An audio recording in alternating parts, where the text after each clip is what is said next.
গত ১.৫ বছর ধরেই বিএনপি সহ ৪২টি রাজনৈতিক দল সরকার পতন এবং নতুন রাজনৈতিক বন্দোবস্তের লক্ষ্যে এক দফা দাবিতে আন্দোলন করে আসছিল এবং এই যুগপৎ আন্দোলনই কার্যত সরকারের পতনের এবং সরকার বিরোধী আন্দোলনকে একটা মাত্রায় নিয়ে গিয়েছিল। আপনারা জানেন, বিশেষ করে আপনাদের নিশ্চয়ই সকলের মনে আছে ২০২৩ সালের ২৮শে অক্টোবর বিএনপি সহ এই যুগপৎ আন্দোলনকারী দলসমূহের একটি সমাবেশ ছিল।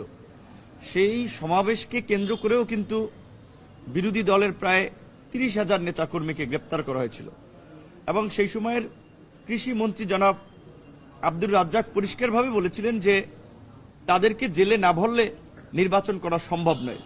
কিন্তু আমরা খুব আশ্চর্যের সাথে লক্ষ্য করেছি অন্তর্বর্তীকালীন সরকার গঠিত হয়েছে ৩ মাস হয়েছে, এখন পর্যন্ত এই গণহত্যার সাথে জড়িত আওয়ামী লীগ এবং তার দোসরদের ৩,০০০ অপরাধীকেও কিন্তু সরকার ৩ মাসে গ্রেপ্তার করে নাই। এটি কিন্তু খুবই অ্যালার্মিং।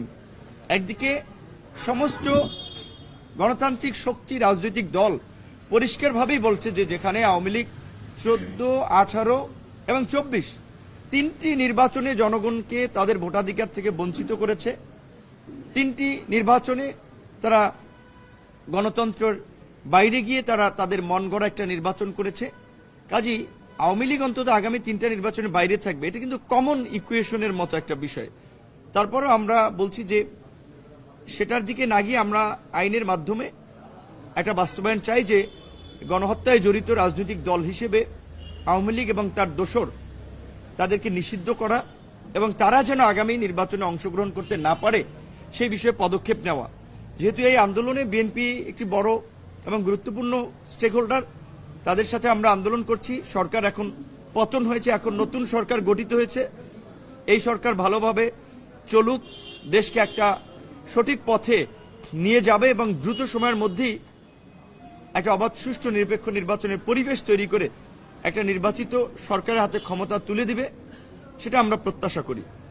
সেই জায়গা থেকে বিএনপির সাথে যে সমস্ত রাজনৈতিক দলগুলো যুগপৎ আন্দোলন করেছে আমরা সহ, তারা অন্তত আগামী সরকার গঠিত হওয়া পর্যন্ত আমরা চাই আগামীর বাংলাদেশ বিনির্মাণে আমরা সমন্বয়ের মাধ্যমে কাজ করা এবং দেশের স্বার্থে ঐক্যবদ্ধ থাকা।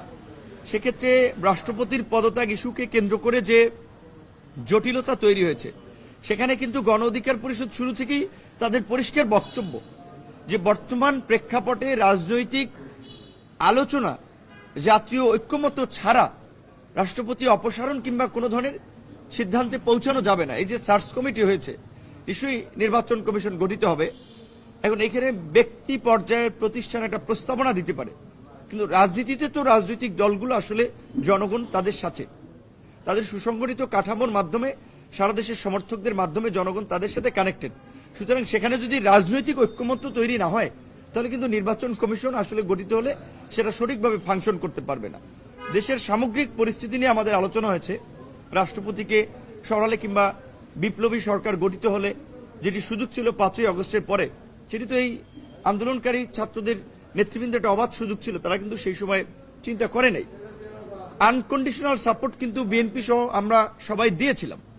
অনেকেই আপনারা হয়তো ভাবছেন কিংবা মনে করছেন যে আসলে ছাত্ররা বোধহয় অভ্যুত্থান ঘটিয়ে দিয়েছে। একেবারে অভ্যুত্থান একটা সহজ কাজ ছিল না, যদিও কেউ কেউ বলেছেন এটা একবারে নিখুঁত পরিকল্পনা ছিল। গণ অভ্যুত্থানের পরিকল্পনা করে পৃথিবীর কোনো রাষ্ট্রে গণ অভ্যুত্থান হয় নাই।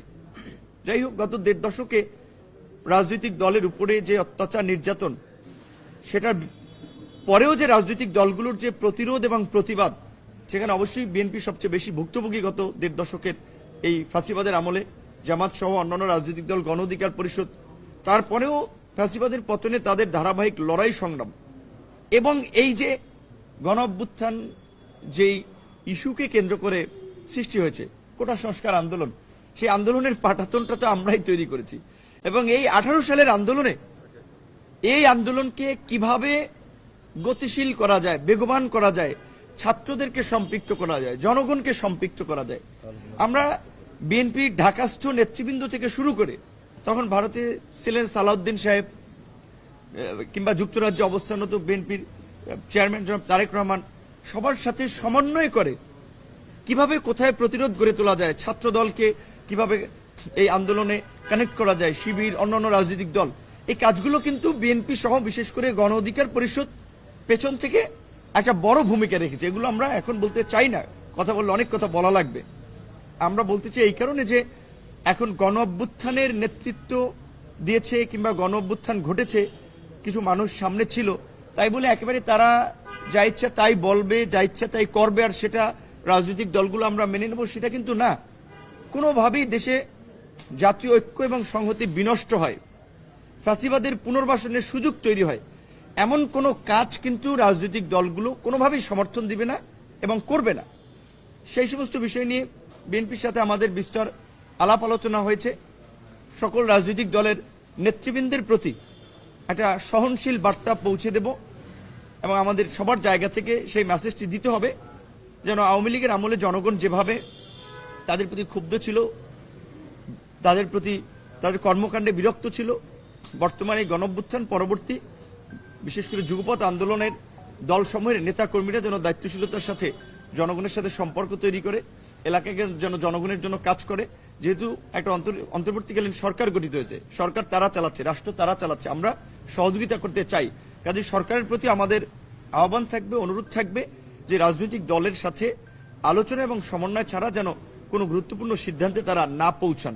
যদি পৌঁছান সেটা আরেকটা সংকট তৈরি করবে এবং বিশেষ করে যেটা ইতিমধ্যেই কিছু কিছু সংকট তৈরি হয়েছে।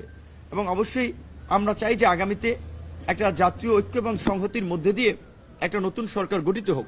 সেখানে বিএনপির পক্ষ থেকে একটা জাতীয় সরকারের ঘোষণা ছিল। আমরা মনে করি যে দেশের বর্তমান যে সংকট তৈরি হয়েছে এবং দেশের একটা বড় ধরনের পরিবর্তন দরকার, সেটা রাজনৈতিক ক্ষেত্রে, প্রশাসনিক ক্ষেত্রে, বিচার বিভাগ, বিভিন্ন ক্ষেত্রে। এইটা কিন্তু জাতীয় ঐক্য ছাড়া কোনোভাবেই সম্ভব নয়। কাজেই তার জন্য আমরা এই বিষয়ে বিএনপি সহ আমরা আলোচনা করেছি যে কিভাবে আমাদের এই জাতীয় ঐক্য ধরে রাখা যায় এবং আগামীতেও এটাকে সুসংহত করা যায়। তো আপনাদেরকে ধন্যবাদ জানাই যে আপনারা যারা উপস্থিত হয়েছেন। আমাদের বক্তব্য এখানে আমরা শেষ করছি।